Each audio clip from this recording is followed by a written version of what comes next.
Eu fico feliz do Cristo Redentor representando o Brasil ter entrado nessa lista, mas assim, convenhamos, não tem comparação, né?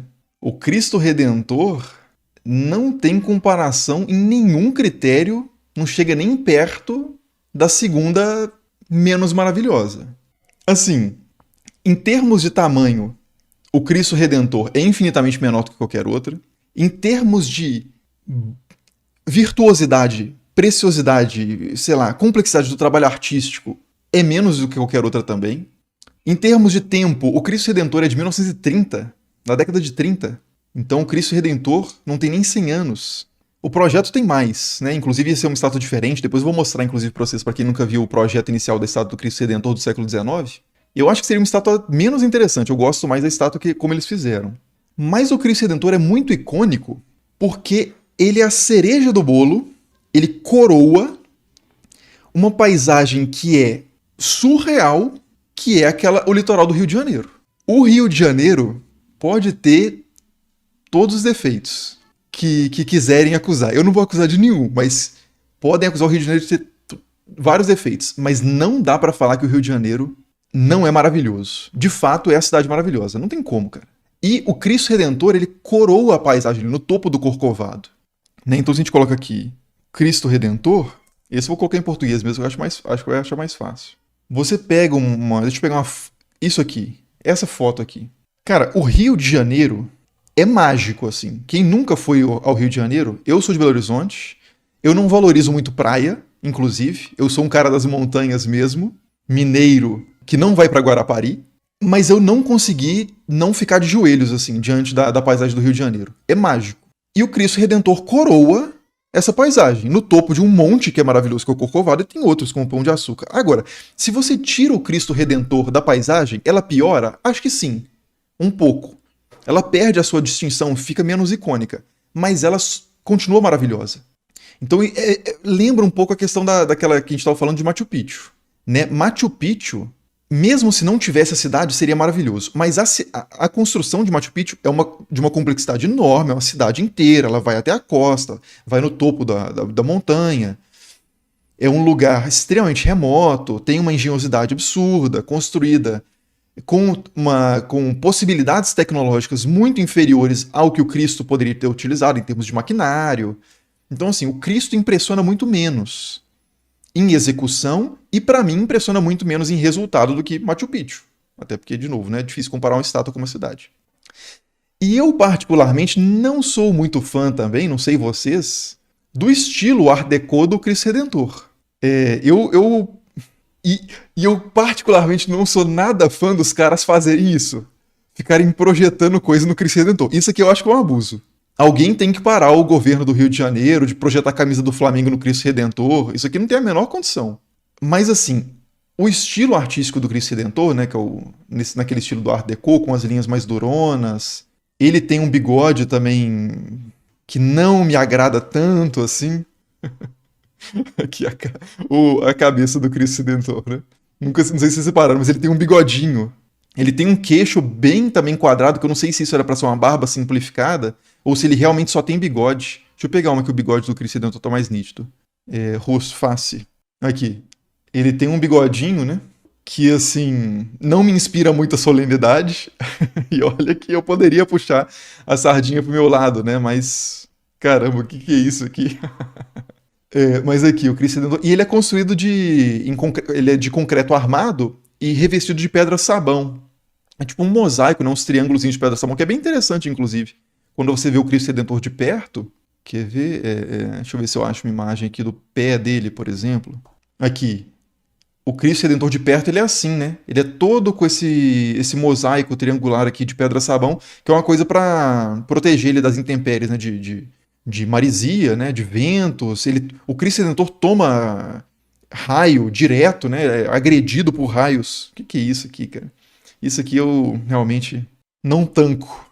Mas aqui, quer ver como é que chama? Cristo Redentor raios, né? Ele é constantemente atingido por raios, aí tem que ficar fazendo a reforma dele. Então você tem uma estrutura para você entrar no Cristo Redentor e poder acessar ali para fazer a manutenção, né? Que é bem interessante esse negócio de entrar no Cristo Redentor. Também acho que dá uma... Aqui ele de pertinho, cheio de para-raio, né? De ponta a ponta. Dá pra sair até pela cabeça dele aqui, ó. Tá com um remendo, inclusive, na moleira aqui. Mas assim, não me pega muito o estilo, não me impressiona em termos de tamanho. A Estátua da Liberdade, por exemplo, é maior do que o Cristo Redentor. Tem outras estátuas de Cristo maiores, né? Inclusive, se a gente fosse pegar a Estátua da Liberdade, não vou falar da Estátua da Liberdade não, porque senão a coisa vai ficar... vai entrar num nível ainda maior de polêmica aqui que vai ser difícil tancar. Mas deixa eu pegar uma outra imagem, que é um Buda chinês esculpido em pedra, que não está na lista das 7 maravilhas, das novas 7 maravilhas do mundo, né? Talvez porque já tenha a muralha da China, mas esse Buda, cara, ele é muito interessante. Eu acho esse Buda muito mais interessante como uma construção humana, né? Pensando em termos de construção mesmo, de técnica, de arquitetura e do resultado final também, o fato dele ter sido feito em pedra, isso aqui eu não sei exatamente a data, mas eu acho que é antes do ano 1000, se bobear, depois de Cristo. De quando que é esse Buda aqui? Vamos ver se a gente acha. Buda em pedra. Ele é muito maior, né, do que o... Aqui, ó, já tá aqui o artigo, né? Ele foi construído aqui em 713, por volta aí, né, a partir disso, com esforço de 2 gerações, em 813. Então, assim, muito antigo, uma dificuldade de construção certamente gigante. A do Cristo também, né, porque tá... Para você chegar no topo do Corcovado, levando todas as peças, foram levados desmontados. É muito vento, é difícil de construir também, mas num período em que você já tinha mais facilidades de engenharia. No caso desse Buda aqui, chinês, ele tem de altura, quanto que ele tem de altura? 70 metros de altura, o Cristo tem 30. Então no critério altura, tipo assim, eu acho que, por isso que eu acho que o tem melhores, realmente eu acho que tem melhores mesmo. O Cristo, pra mim, ele quase perde pra Estátua da Liberdade. Eu acho a Estátua da Liberdade, em termos artísticos, mais interessante do que o Cristo Redentor. Só que a paisagem da Estátua da Liberdade é muito menos interessante, né? Então, por isso, eu acho que eu continuaria colocando o Cristo Redentor acima da Estátua da Liberdade, apesar de estátua por estátua, eu achar a Estátua da Liberdade muito mais expressiva, por exemplo, do que o Cristo Redentor. Tentei não falar, né, mas acabei falando. Statue of Liberty. O rosto da Estátua da Liberdade, pra mim, é muito mais expressivo. Ela também é de metal, né? Então, dá pra trabalhar melhor essas... Dá pra fazer mais facilmente esse tipo de curva, mas eu acho a Estátua da Liberdade, ela tem a parte dentro do olho aqui, né? Ela é muito mais detalhada do que o Cristo Redentor, porque o Cristo Redentor tem de fato esse estilo artístico que é mais simplificadão, né? O Art Deco. Mas assim, não me agrada tanto. E eu falei que eu ia falar do outro projeto do Cristo, que ver se a gente acha aqui Cristo Redentor. Porque o projeto original do Cristo Redentor, a ideia original de fazer um Cristo Redentor ali para moralizar, né, para trazer de volta a identidade, a presença católica, principalmente no Rio de Janeiro, que era o projeto lá do cara, de uma figura na igreja, que começou a mobilizar a população para contribuir para eles fazerem essa estátua no Rio de Janeiro, era do século XIX, né? Então o primeiro projeto seria algo parecido com isso aqui, né? A ideia seria esse Cristo com a cruz numa das mãos e o mundo na outra mão, né? O globo. Deixa eu ver se eu acho aqui. Aqui, né? Acho que aqui tá um pouquinho melhor, dá pra ver o globo. Aqui, a comparação, né? É porque aqui não tá dando pra ver o globo tão bem na mão dele. Mas seria algo parecido com isso. Eu acho essa em que o próprio Cristo acaba assumindo o formato, a forma da cruz. Você tem ao mesmo tempo a cruz e o Cristo, sem que seja exatamente um crucifixo, e sem que ele seja crucificado. Eu acho bem interessante esse projeto que eles decidiram fazer, que tem vários por aí também, né? Hoje em dia. Tem aqui em Belo Horizonte, um amigo até me lembrou desse fato, o Cristo do Barreiro, que é um bairro aqui em Belo Horizonte, né? Várias e várias cidades pelo Brasil tem Cristos. Eu acho que tem até um maior do que ele, né? Em alguma cidade por aí.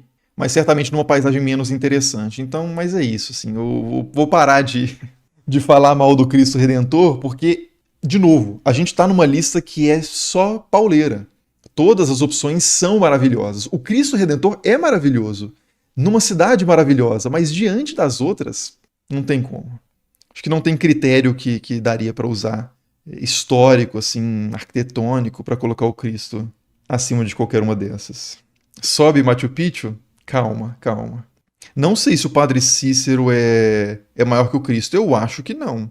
E aí o pessoal tá perguntando assim, por que critério será que o pessoal colocou o Cristo Redentor na lista? Eu acho que é para representar o Brasil. Talvez até a presença dos brasileiros nessa votação. Essa votação você poderia votar quantas vezes quisesse, igual o Big Brother mesmo, né? Não é por CPF, não tem nenhum critério, você pode votar quantas vezes quiser, por SMS, internet. Então os brasileiros hoje têm essa fama de serem muito ativos nesse tipo de votação de programa de televisão. Talvez eles tenham conseguido realmente fazer isso aí, ou contaram com a ajuda de outros países que queriam ter um representante ali do Brasil, porque o Cristo realmente é o cartão postal do Brasil. Não é um cartão postal do Rio de Janeiro, mas para os estrangeiros, o Cristo Redentor é um cartão postal do Brasil. E aí quando tem esses filmes de catástrofe, que mostram lugares icônicos sendo destruídos, a Torre Eiffel, inclusive, não está aí, né? A gente pode falar depois de outras que poderiam, talvez, ou não estar aí. A Torre Eiffel, a Golden Gate, que mais que costuma aparecer? Mas é cada uma coisa dessa representando um canto do mundo, né? Então, para ter uma certa, talvez, simetria geográfica na lista, eles botaram o Cristo, que junto aqui com o Peru representa a América do Sul. A gente tem uma América do Norte aqui, né? Mas uma Mesoamérica, fundamentalmente, em Kukulkan. A gente tem uma Itália aqui. Europa, inclusive, é só uma, né? Só o Coliseu, então representa meio que a Europa, porque Europa já tem outras listas infinitas, né? Apesar de que as Sete Maravilhas do Mundo Antigo, se a gente for pensar, são duas na atual Grécia, duas na atual Turquia, duas no atual Egito e uma na Mesopotâmia, na Babilônia, né? Então, assim, na do mundo antigo também não é tão europeia assim, mas é do circuito ali do Mediterrâneo Oriental, né? Petra é Jordânia e a China representada aqui. Então não tem nada do Japão, por exemplo, né? Mas eu acho que a Ásia, o Extremo Oriente ficou representado aqui, a região do Levante, Oriente Médio ficou representado aqui, a Europa aqui, e a gente tem 3 representantes americanos, né? Nenhum da América do Norte, inclusive. De forma interessante, a gente não colocaram em Estado da Liberdade. Isso é surpreendente. Eu acho que os caras não estavam prestando muita atenção, né? Ou não estavam muito interessados também em colocar um representante dos Estados Unidos aqui. Mas ela estava na lista inicial, foi cogitada. E Índia aqui, né? Que não é, Índia já está mais assim no centro ali da Ásia, né? Subcontinente indiano. Não é exatamente a Ásia Central, né? No sentido técnico, mas não é Extremo Oriente e já é depois do Oriente Médio, né? A Oceania não tem. Monte Rushmore, maior que Estado da Liberdade. Poderia ser, realmente. Monte Rushmore é bem peculiar, né? A montanha do Naruto lá. Monte Rushmore. Isso é bem interessante, né? Mas assim, para os Estados Unidos, mas comparando isso aqui com o Buda lá de quase 1000 anos antes, que é outro exemplo de construção em pedra, eu acho mais interessante. Então ainda não colocaria isso. Mas é legal, com certeza. É bem. Tanto é que aparece em muito desenho, muito filme, né? É muito marcante. É cafona? Pode-se fazer esse argumento. Tem um cunho político muito forte, sem dúvida. As outras maravilhas, realmente, em termos assim de representarem uma tradição política específica, não é tão marcante, né? Apesar do Cristo Redentor, por exemplo, ter essa questão de uma afirmação do catolicismo brasileiro que estava sendo negligenciado, segundo a igreja percebia, na cidade do Rio de Janeiro, e, portanto, essa necessidade de marcar um território, ele tem um significado político também, nesse sentido forte, mas não tanto, né? As pessoas não olham para o Cristo Redentor hoje e veem isso. As pessoas não olham para o Cristo Redentor e veem Cristo, acredito, a maioria das pessoas. Elas veem um monumento carioca. Não tem uma relação religiosa muito forte com o Rio de Janeiro, apesar de ter uma capela por baixo, né? Inclusive, tudo que vira destino turístico perde o aspecto de sagrado, né? É igual você entrar na Catedral de Notre Dame e tá cheio de maquininha de moeda, de souvenir lá dentro. Não tem como você ter a experiência de um espaço sagrado nessas condições.